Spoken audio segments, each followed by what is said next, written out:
Hey everyone, this is Mia Horror Stories, and the title of today's horror story is My Phone Shows Photos I Never Took, Always of Me Sleeping.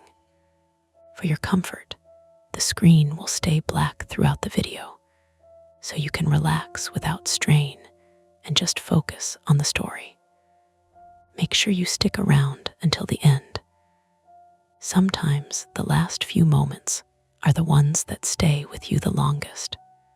At first, I thought it was one of those tiny phone glitches you laugh about later. Your screen does something weird. Your brain supplies the explanation, and you go back to buttering toast like your life isn't balanced on a slab of glass and lithium. I was standing in my kitchen with my socks half on, one foot cold on the tile, the other perched on the edge of a rug that kept curling up at the corner, no matter how many times I smoothed it down. The kettle clicked off with a dry little sigh. Outside, the alley behind my building was waking up, a delivery truck revering beep, beep, beep, then the slam of a metal door. Somebody laughed too loudly, like they were trying to make a point. My phone buzzed on the counter beside a bowl of keys and a stack of unopened mail. I wiped my hands on my sweatshirt and tapped the screen without thinking. Photos, new memories. A banner I hadn't seen before. Under it, a thumbnail. Not a cute collage. Not a vacation. Not a sunset. Just darkness. Mostly, with a pale shape in the lower half that my tired brain tried to turn into a pillow or a dog or anything harmless. I tapped again. It opened into an image so grainy it almost looked like it had been taken underwater. There was my face, my actual face, sidelit by something dim and blue, like a street lamp filtering through blinds. My eyes were closed. My mouth was slightly open in that ugly way people sleep when they don't know they're being watched. The room around me was my room. I recognized the dented nightstand, the cheap lamp from Target, the corner of my throw blanket that always slid off the bed and pooled on the floor. It was undeniably me. It was also undeniably taken from above, at an angle that implied my phone, had been held up near the ceiling, looking down. My first thought wasn't someone's in my house. My first thought was even dumber. Did I sleepwalk and take a photo? Because that's what you do when something breaks normal. You pick the explanation that makes you feel least ridiculous and least endangered, and you cling to it like it's a life raft. I swiped. Another photo. Me again. Another night. The same room, slightly different bedding, my hair pulled back like I'd showered. My cheek smashed into the pillow. The angle was worse, closer, like whoever took it had leaned in. My stomach did something small and physical, like it was trying to move away from the image. I hit the lock button hard enough that the phone made a sharp click. The screen went black. My reflection floated there for a second, ghosting over the dark glass. A guy in his late 20s, unshaven, staring at his own hands like they didn't belong to him. The kettle sat there steaming faintly, fogging a patch on the window. Coffee grounds smelled bitter and comforting. The radiator in the corner knocked once, then settled. Everything in the apartment was normal, except for the fact that it suddenly didn't feel like mine. I forced myself to breathe through my nose, slow. You don't get to panic over a thumbnail. Not yet. Not without checking. I unlocked the phone again and went into the photo details. My thumb left a sweaty smear on the glass. Date yesterday, 3:12 a.m. Location, device, iPhone 14 Pro. Yesterday I'd been asleep at 3:12. I knew because I'd woken up at 6:40 to my alarm, hit snooze twice, and rolled out of bed with that sour taste you get when you dream of running, but never quite move. I went to the next photo's details. 2 nights ago, 3:09 a.m. Same device, no location, no live photo movement, no weird burst shots, just clean, still frames. I felt my skin go tight across my arms. A laugh drifted up through the thin walls. My neighbor, probably. Someone's TV. The building had that constant background hum, plumbing, footsteps overhead, an elevator cable whining if you listened for it. Normally, it made me feel less alone. This morning, it made me feel like there were too many ways sound could cover other sound. I set the phone down on the counter like it was hot. "Okay," I said out loud to the kitchen. My voice came out flat and a little higher than usual. "Okay, Ben, you're not doing this." That's me, Ben Harrow, 29. I work IT support for a mid-sized healthcare company in downtown Seattle, the kind of job where you spend your day telling people to turn things off and on again, and pretending you aren't terrified of the one problem you can't fix.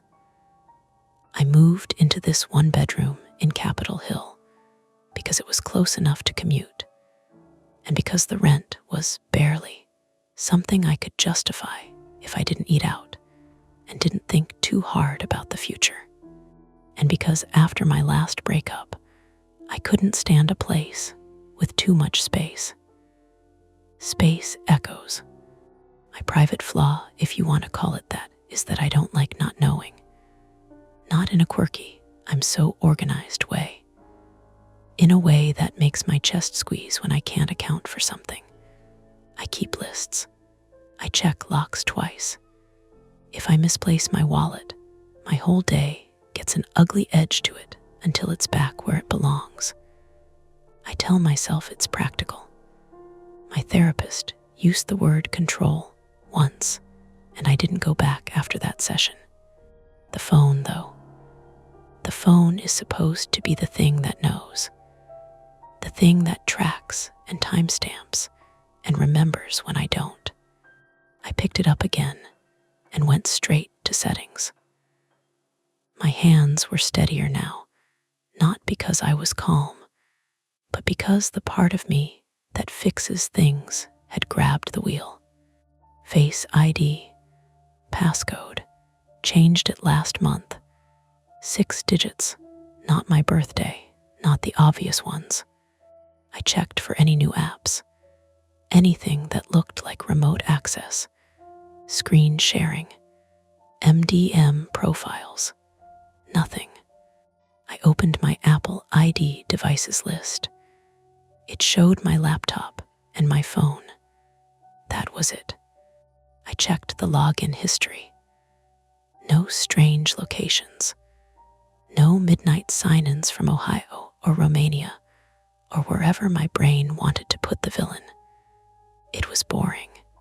It was clean, which somehow made it worse. My phone buzzed again, a calendar reminder. Maya coffee, set for 10:15.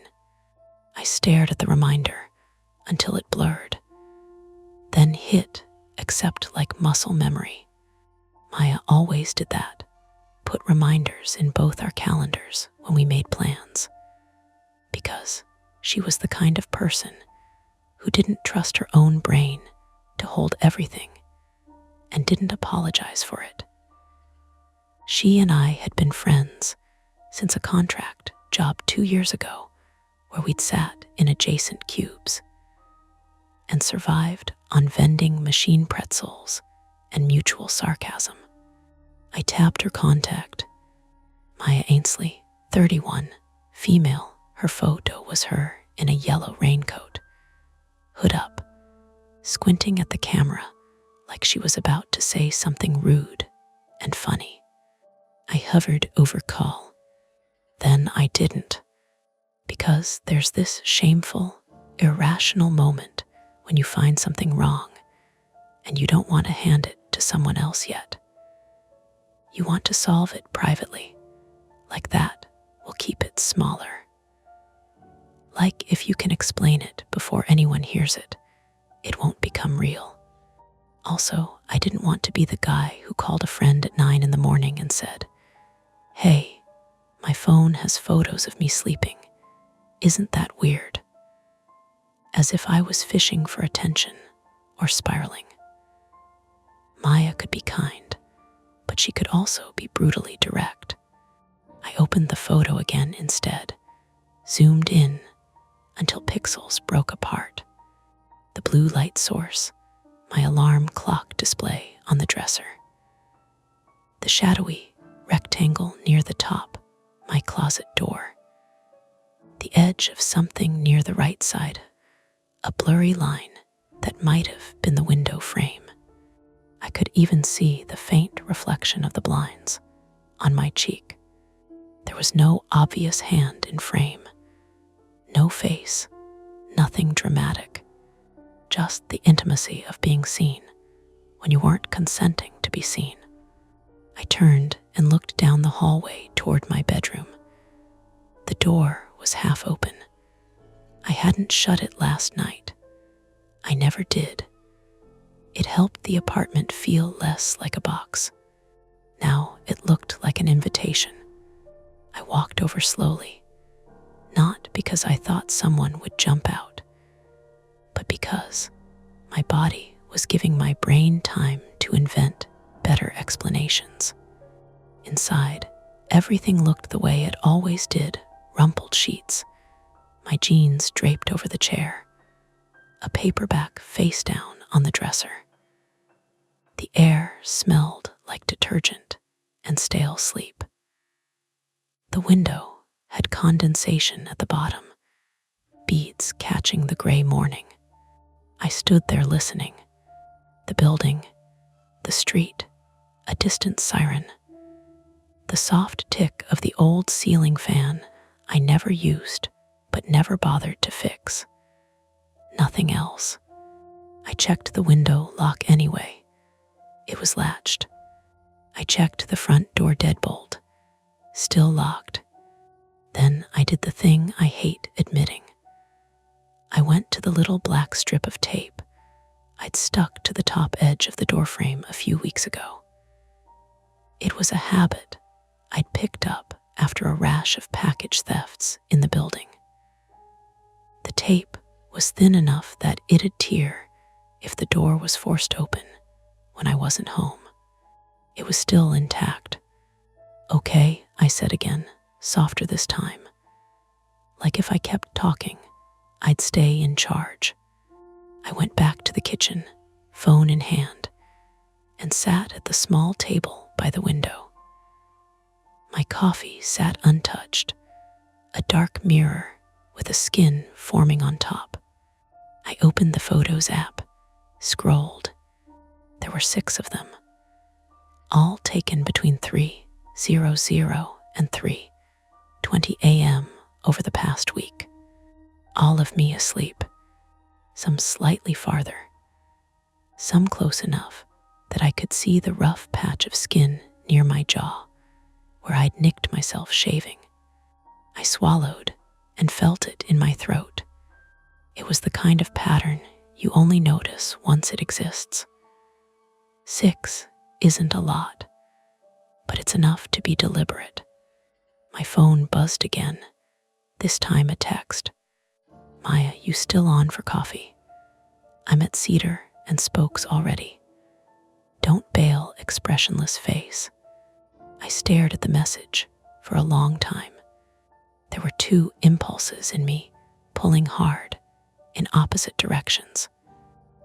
go about my day, pretend this was a fluke, because acknowledging it made it bigger, and I didn't have spare emotional bandwidth for bigger. 2, tell someone, because whatever this was, it had already crossed the line from weird to personal. And then a third thought, quiet and mean. If you tell Maya, you're admitting you can't handle your own life. I typed, deleted, typed again. Me on my way, running a little late. Can we talk about something weird? The 3 dots appeared immediately. Maya, define weird. I looked at the hallway again, at the half-open bedroom door, at the ordinary apartment that suddenly had edges. I could go to coffee, show her the photos, ask her to help me figure out whether I was losing my mind or whether there was an actual problem to solve. Or I could cancel, stay home, and try to handle it alone. Start with a factory reset, change all my passwords, buy a little camera for my room, like one of those paranoid Reddit threads suggests, and keep this private. Both choices felt bad in different ways. I picked up my keys, put them down, picked them up again. My thumb hovered over Maya's contact photo. Outside, the delivery truck in the alley revved, then pulled away, leaving a gap of quiet that made the apartment feel too spacious for the first time. I stood there with my phone in my hand, hearing my own breathing, and decided which lie I could live with for the rest of the day. By the time I got to Cedar and Spokes, my hands smelled like cold metal and keys. I'd washed them twice before leaving, a pointless little ritual, but the smell lingered anyway. The cafe was doing its usual weekday thing, low music, steam hissing from the espresso machine. A couple of people hunched over laptops like they were afraid of being seen working. It was warm in that damp way coffee shops get in winter. Coats draped over chairs, wet footprints darkening the floor. Maya spotted me before I reached the counter. "Hey," she said, waving once and then squinting at my face. "You look like hell." "Good morning to you too." She slid a paper cup across the table toward me. "I ordered you a drip. You were going to do that thing where you overthink it." "Thanks," I said, though my throat felt too tight to drink. Maya Ainsley is 31, with a sharp chin and a voice that always sounds like she's smiling, even when she is. She grew up in Portland, moved to Seattle for grad school, and has this way of leaning into problems like they're puzzles she's already halfway solved. It's one of the reasons I trust her. It's also the reason I hesitate before handing her something I don't understand myself. We sat there for a moment, the normalcy of it pressing in. Outside, a bus sighed to a stop. Someone dropped a spoon. The world was still very much functioning. "So," she said finally, wrapping both hands around her mug, "you said weird." I pulled out my phone and slid it across the table, screen down. "Before I show you anything, promise you won't immediately tell me I'm being dramatic." She raised an eyebrow. "I promise I will consider telling you you're being dramatic." "Fair." I flipped the phone over and opened the Photos app. Scrolled to the folder I'd made because of course I made a folder, and tapped the first image. Maya leaned in, her shoulder brushing mine. I felt myself tense at the contact, which was new and unpleasant. She didn't say anything for a few seconds. Her mouth did a small, thoughtful thing, like she was chewing on a word. "That's you," she said eventually. "Yes. Sleeping. Yes. In your bed. Yes. And you didn't take this." "No." She swiped to the next one, then the next. Her brows knit together slowly, the way they did when she was actually concentrating. "Okay," she said. "Okay. First question, are you on any new meds?" "No." "Any history of sleepwalking?" "Not that I know of." "Anyone else have access to your phone?" "No. Face ID, passcode, I checked." "And you're sure these aren't old?" "They're from this week." She handed the phone back to me, careful, like it might bite. "That's not great." Relief flared stupidly in my chest. "Thank you." "But," she continued, "it doesn't automatically mean someone is breaking into your apartment." I waited. "Phones do weird stuff," she said. "Cloud sync glitches. Restores gone wrong. I once had my phone resurrect a whole album of screenshots I'd deleted months earlier. These have timestamps. Those can be wrong too. 6 nights in a row." She hesitated. "That's less great." We sat there in silence, the low murmur of other conversations filling the gaps. I took a sip of coffee. It tasted thin. "Here's the thing," Maya said finally. "If someone is physically in your place at night, that's a police thing. But if it's a phone thing, you need to lock it down. Hard." "I checked everything." "You checked everything you know to check," she said gently. "Which is not the same thing." I bristled. "I work in it." "I know," she said. "Which means you're also very good at assuming systems work the way they're supposed to." That landed. It was uncomfortably accurate. "Okay," I said. "So what do we do?" She took out her phone and opened the calendar. "First, timeline. You said they're all around 3 in the morning." "Yeah, between 3 and 3:20. "Consistent enough to be intentional," she said. "Second, environment. Your apartment building any recent issues? Maintenance? New neighbors?" "Nothing I can think of." "Third," she said, "you don't stay there alone tonight." I blinked. "What?" "Ben." "That seems like an overreaction." "It seems like the bare minimum, until we know more." I opened my mouth to argue, then closed it. Because the idea of sleeping in that bed tonight made my skin crawl in a way I hadn't let myself acknowledge yet. "Fine," I said. "I can crash on your couch." "Good. Fourth," she said, already moving on.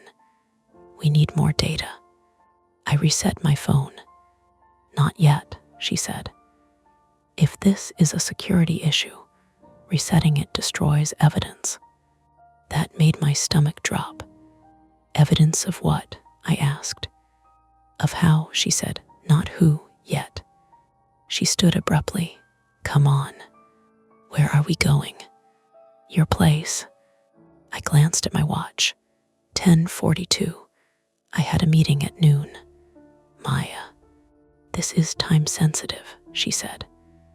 "If someone is accessing your phone remotely or physically, every hour matters. You can reschedule." She was already pulling on her coat. The walk back to my apartment felt different, like I was seeing everything through a layer of glass. The same cracked sidewalks, the same wet leaves mashed into the gutter, a man sleeping under an awning, his breath fogging the air. Normal, normal, normal. Inside my building, the lobby smelled faintly of cleaning solution and old carpet. security camera above the mailboxes blinked a steady red. "Does that thing actually work?" Maya asked, following my gaze. "I assume so," I said, which wasn't reassuring even to me. Upstairs, in my apartment, the daylight made everything look less threatening. The bed was just a bed. The shadows were shorter. The tape on the doorframe was still intact. Maya moved like she owned the place, methodical. She checked the window locks, the bathroom, the closet. "Do you ever charge your phone in here?" she asked, pointing to the living room. "Sometimes. Always the same outlet." I nodded. She crouched by the outlet, unplugged the charger, and examined it. "You ever use public charging stations? Airports, coffee shops?"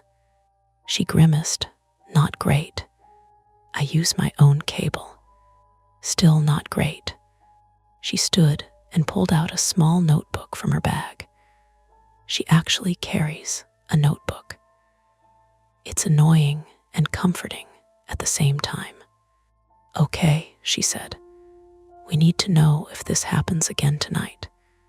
And we need to know how." "I'm not sleeping here," I said. "I know," she said, "but your phone might."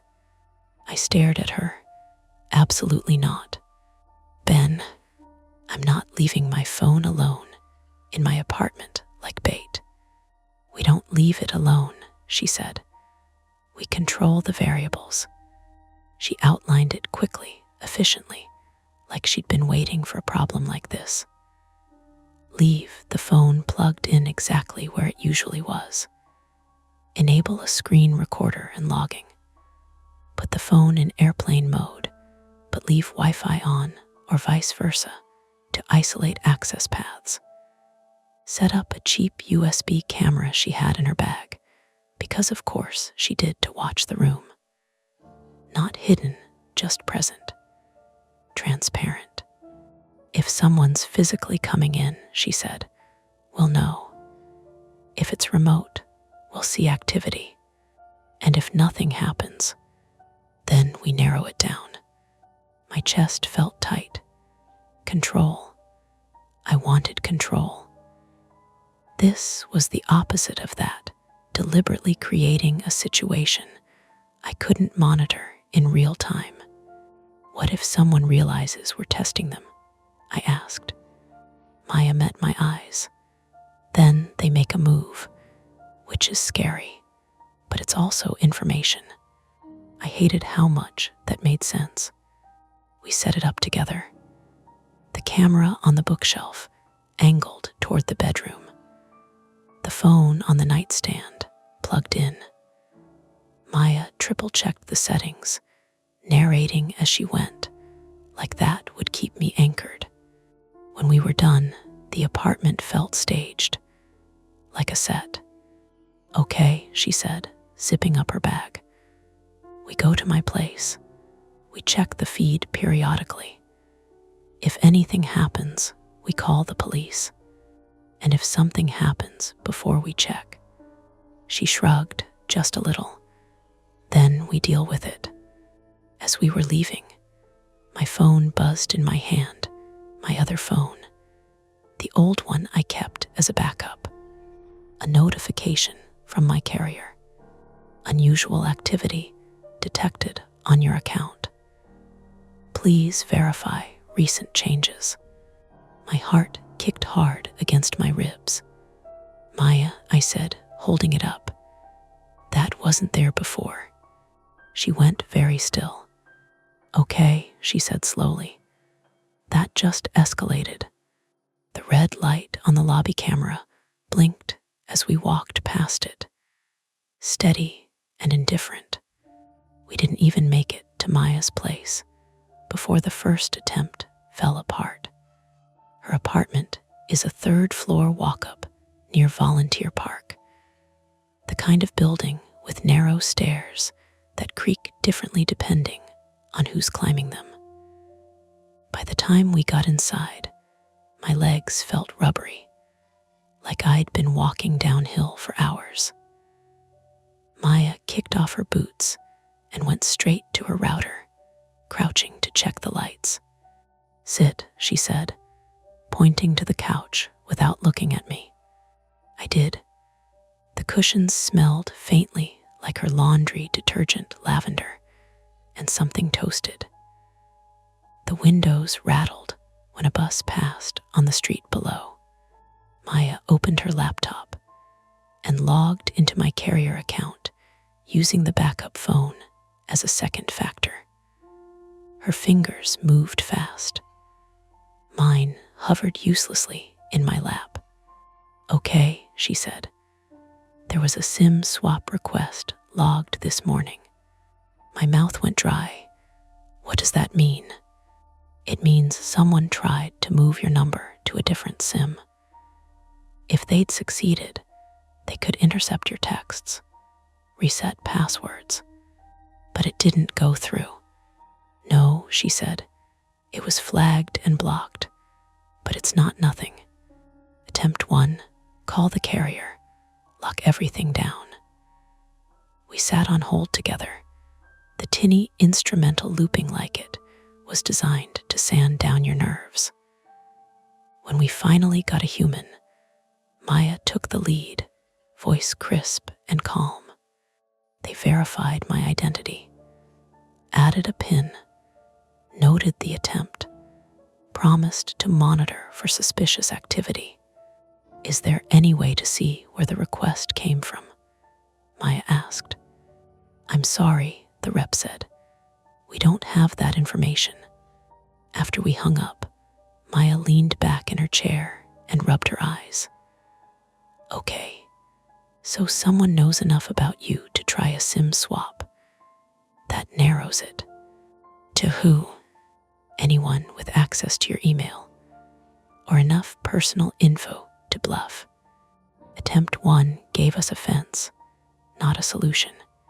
We turned to the camera feed from my apartment next.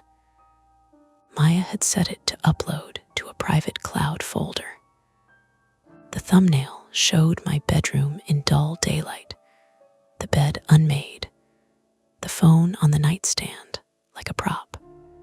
"Nothing yet," she said, scrubbing through the timeline, "which is either good or..." The feed froze.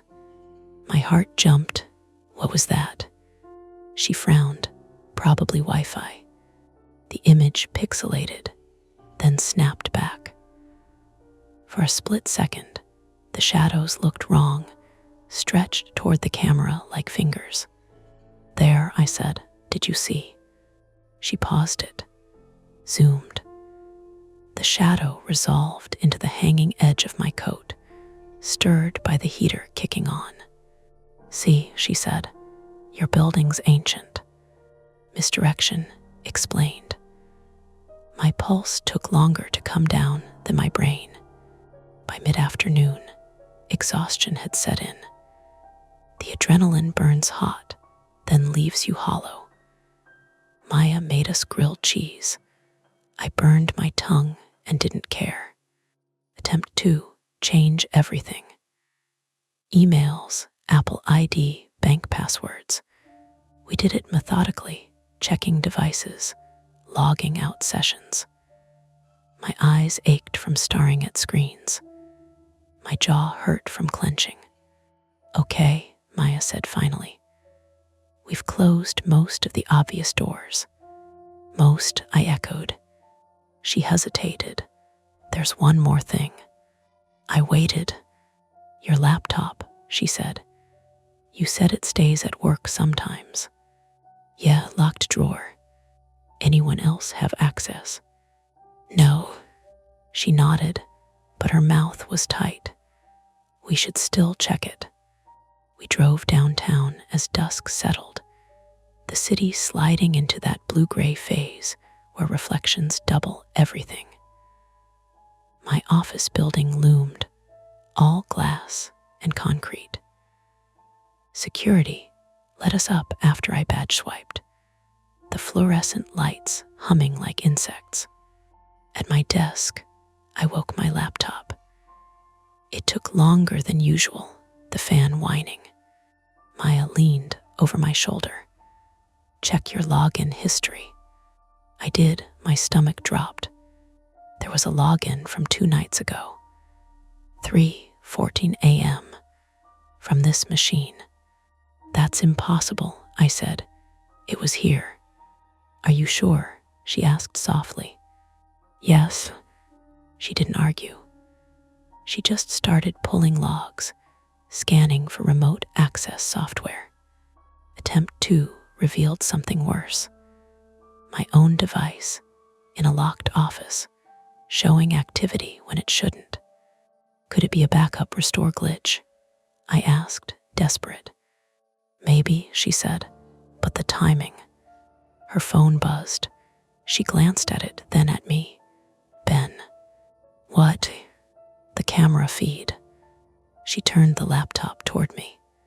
My bedroom was dark now, lit only by the glow of the alarm clock. The phone on the nightstand was black, and then the screen lit up. Not the lock screen, the camera app. I felt dizzy, like the room had tilted. Is that live? I whispered. Yes, Maya said. Her voice was very steady. Someone's accessing it. The image shifted slowly, the angle changing. The camera was being lifted. My breath came shallow. I could hear my own heartbeat, loud as the office HVAC. Call the police, I said. I am, she said, already dialing. The feed showed the bedroom ceiling, then dipped. For a second, the lens caught a reflection in the closet mirror, a blur of movement. Oh my God, I said. Then the feed went black. Camera lost connection, Maya read. The police arrived 20 minutes later. 20 minutes of packing and explanations, and me rubbing my arms like I was cold. We drove back to my apartment with them, sirens off, the city quiet and watchful. The door was locked. The tape strip was torn. Inside, the place looked mostly the same. Mostly. The bed was disturbed, sheets pulled back like someone had leaned on it. The phone was gone. My phone, the one with the photos. A neighbor, Tom, mid-40s, beard, smelled like cigarettes, peeked out when the officers knocked. He said he'd heard a bang earlier, thought someone dropped furniture. They took statements, photos, bagged the torn tape. One officer, a woman with tired eyes, looked at me. You have somewhere else to stay tonight. Yes, I said automatically, though my brain was buzzing. Good, she said. Don't come back alone.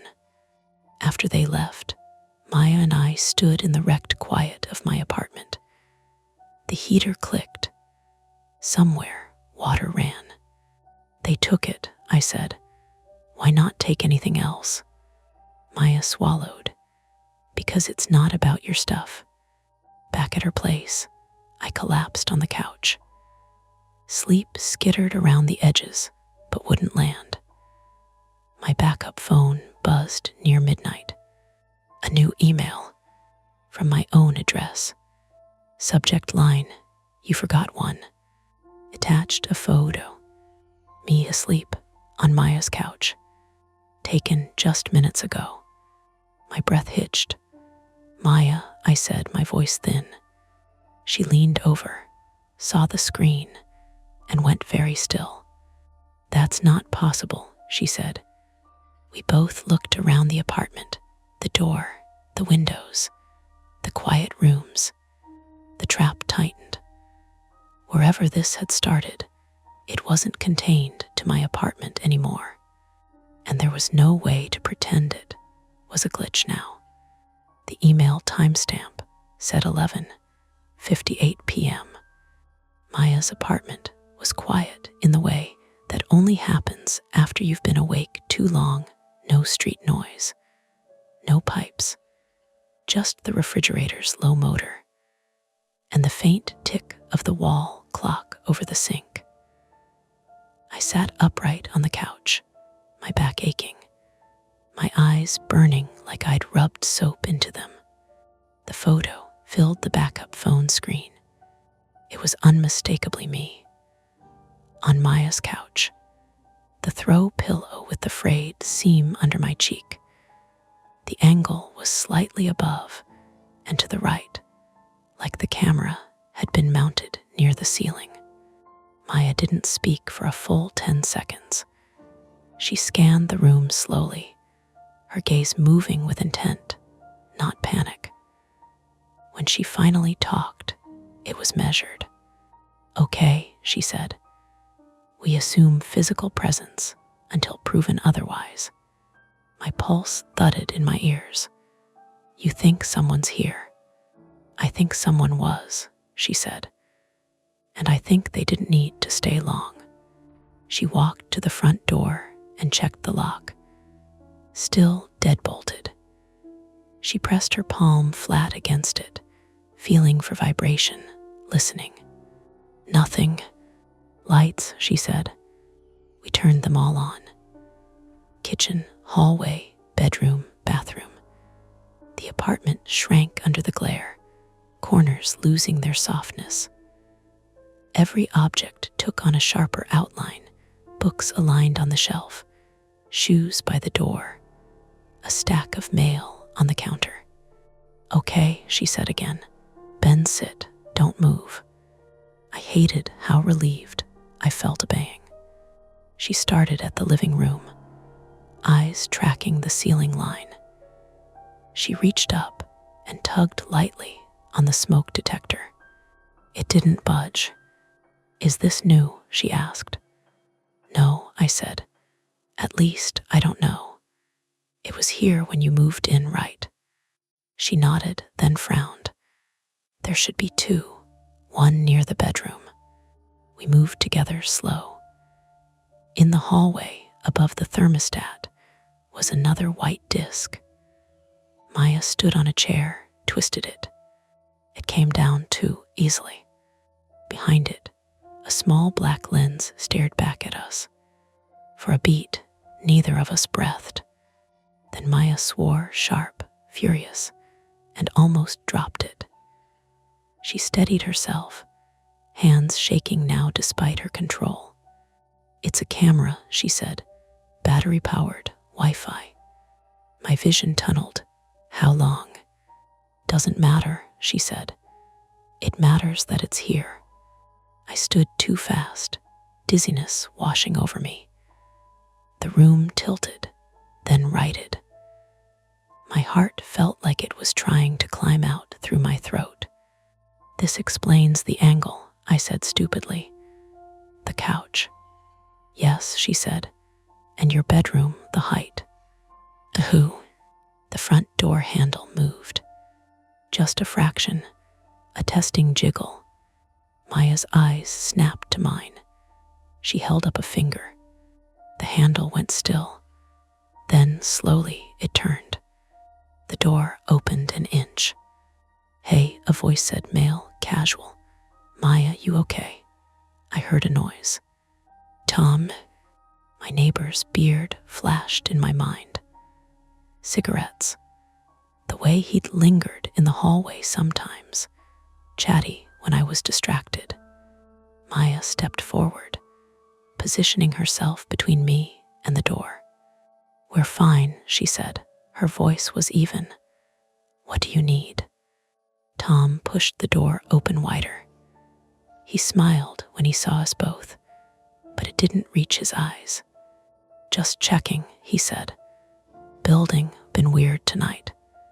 My lungs felt tight. "You live downstairs," I said. "How'd you get in?" He shrugged. Door was unlocked. "It wasn't," Maya said. Silence stretched. The refrigerator hummed. Then Tom's gaze flicked to the camera in Maya's hand. Something in his face shifted, an almost imperceptible drop, like a mask slipping. "You shouldn't have touched that," he said. Maya moved without hesitation. She slammed the door shut and threw the deadbolt. Tom reacted fast, shoving back, the impact rattling the frame. "Call 911, she said over her shoulder. I fumbled with the phone, fingers clumsy, vision blurring. The door shuddered again. "You don't understand," Tom said, voice sharper now. "I didn't hurt anyone," the dispatcher answered. My voice came out thin and reedy as I gave the address. Maya grabbed a heavy lamp from the side table and braced it against the door. Her jaw was clenched so tight, I thought her teeth might crack. "Why, Ben," she shouted. There was a pause, then a breath. "Because he notices things," Tom said. "Because he locks his doors. Because he keeps lists." My stomach dropped. He'd been watching long before the photos. The door frame creaked. Wood splintered. I backed toward the kitchen, grabbed the first thing my hand hit, a metal pan. My arms trembled. The door gave way with a crack.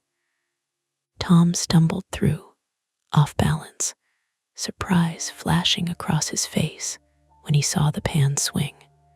I hit his shoulder, not hard enough. He grunted, lunged. Maya swung the lamp. It connected with his forearm. He cried out, staggered back, crashed into the coat rack. The cheap hooks tore free, coats raining down. He bolted for the hallway.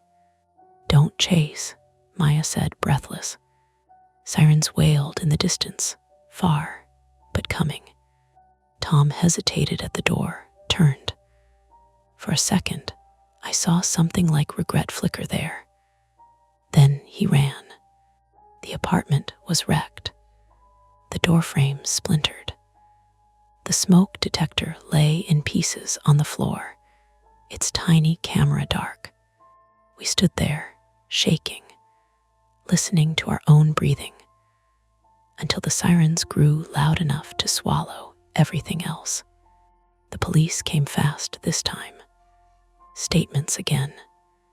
Evidence bagged. Tom was caught 2 blocks away, hiding behind a dumpster, the camera's SD card in his pocket. Later, hours later, when the adrenaline had burned off and left me hollow, an officer told us what they'd found. Tom had done maintenance work in my building years ago. He'd learned routines, copied keys, planted cameras, used compromised Wi-Fi and my exposed charging habits to slip into my accounts. He fixated, the officer said gently. "You weren't the first, but you were the one who noticed." By dawn, my head pounded and my hands wouldn't stop shaking. Maya's arm was bruising purple where Tom had grabbed her. My shoulder throbbed from the pan's swing. We were alive, safe technically, but when I closed my eyes, I still felt watched, and I knew sleep wouldn't come easy again. The ER waiting room smelled like disinfectant and burnt coffee. It was almost morning, gray light bleeding through the high windows, the night shift winding down with the soft clatter of carts and murmured handoffs. A nurse wrapped Maya's forearm in a compression bandage, efficient and gentle. The bruise had bloomed overnight, deep purple with a sickly yellow edge already forming. "You'll feel it more tomorrow," the nurse said. "Ice today. Ibuprofen if you can tolerate it." Maya nodded, jaw tight. She thanked her, because Maya always thanked people, even when she was rattled. I sat 2 chairs away, my shoulder stiff, a paper cup of water sweating onto the vinyl seat between my knees. Every time the automatic doors slid open, My muscles jumped. I told myself it was just adrenaline wearing off, that it would pass. It didn't, not really. A police officer met us in the hallway afterward. He was younger than I expected, polite, tired. He explained the next steps in a voice that sounded like he'd said the same words 100 times before. Restraining order paperwork, a follow-up with detectives. Digital forensics would take time. Weeks, maybe months. There would be a court date. We might be called to testify. Your stolen phone hasn't been recovered yet, he said, almost apologetic. But we seized storage devices. If there's anything else, we'll let you know. Anything else, like more photos, like videos. Maya squeezed my wrist when the officer left. It grounded me in a way I hadn't expected. I realized then how much of the night I'd spent not touching anything, like contact itself might give something away. Back at her apartment, the sun was up enough to make the damage visible. The door frame splintered. The smoke detector missing. Wires capped with electrical tape by a building maintenance guy who kept saying Jesus under his breath. Normal repairs, he called them. I called my boss from the kitchen, voice flat, told him I'd need time. He didn't ask questions. I appreciated that and resented it in equal measure. We slept in pieces, 20 minutes here, an hour there. I dreamed of light turning on and off, of angles. By afternoon, the building manager had taped a notice in the lobby about recent security concerns. Neighbors hovered, spoke in lowered voices. Tom's door downstairs was open, empty. The smell of cigarettes lingered anyway. Maya insisted I move my things out that day. Not everything, just enough. We boxed clothes, books, my laptop. Each item felt newly suspicious in my hands, like it might carry something with it if I wasn't careful. Maya labeled boxes in her neat block letters. The normalcy of it almost made me angry. At one point, she stopped and leaned against the counter, eyes closed. "Hey," I said. "I'm fine," she said immediately. Then, after a beat, "I will be." That was the closest she came to admitting how hard it had hit her. My apartment emptied out faster than I expected. When we were done, it echoed. The bed frame bare. The nightstand scarred where my phone had lived. I stood in the doorway, longer than I needed to. "Ben," Maya said gently. "I know," I said. I turned off the lights. I stayed with her for the next 2 weeks. We fell into a quiet routine. Work during the day. Long walks in the evening. Takeout eaten straight from containers because dishes felt like effort. Sometimes we talked about it, what had happened, what we'd missed. Sometimes we didn't. The detective called once to tell me Tom had confessed. He'd accessed other apartments over the years, planted cameras where he could, watched, escalated when people noticed. There were other victims. Some knew, some didn't. They'd found backups of the images. The detective asked if I wanted to see them. "No," I said too quickly. "No, thank you." "Understood," he said. I replaced my phone. New number, new accounts, 2-factor on everything. I stopped using public chargers, bought my own power bank like a talisman. At night, I slept facing the room, not the wall. The court date came and went. I sat in a hard chair and listened to lawyers talk about my life like it was a diagram. Tom didn't look at me.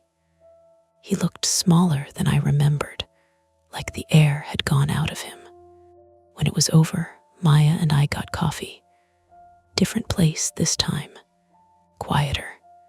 So, she said, stirring her cup, "What now?" I thought about that, about my old apartment, about the way my body still tightened when a screen lit up unexpectedly. "I don't know," I said. "Normal, I guess. A new version." She nodded. "That tracks." A month later, I moved into a different building across town. Higher floor, better locks. I met my neighbors and learned their names on purpose. Some nights, I wake up at 3-something anyway. No photos, no notifications, just the familiar glow of the clock and my own breathing. I lie there and listen to the building settling, to a car passing far below, to the ordinary sounds of a city that doesn't care what happened to me. Eventually, I sleep again. Mostly. Once, weeks later, I was scrolling through my new phone, deleting screenshots, when I noticed a folder I didn't remember making. Empty. No thumbnails. Just a name I didn't recall typing. Archive. I stared at it for a long moment. Then I deleted it, emptied the trash, restarted the phone. The screen came back clean. I set it face down on the nightstand and turned off the light. The room was quiet, quiet enough to hear my own pulse, steady now, almost normal. The shadows fade for now, but the stories never end. Don't forget to hit like, subscribe to Mia Horror Stories, and join our community of horror lovers. If you're hungry for more, check out the next video. Just remember, the scariest part is often the one you don't see coming.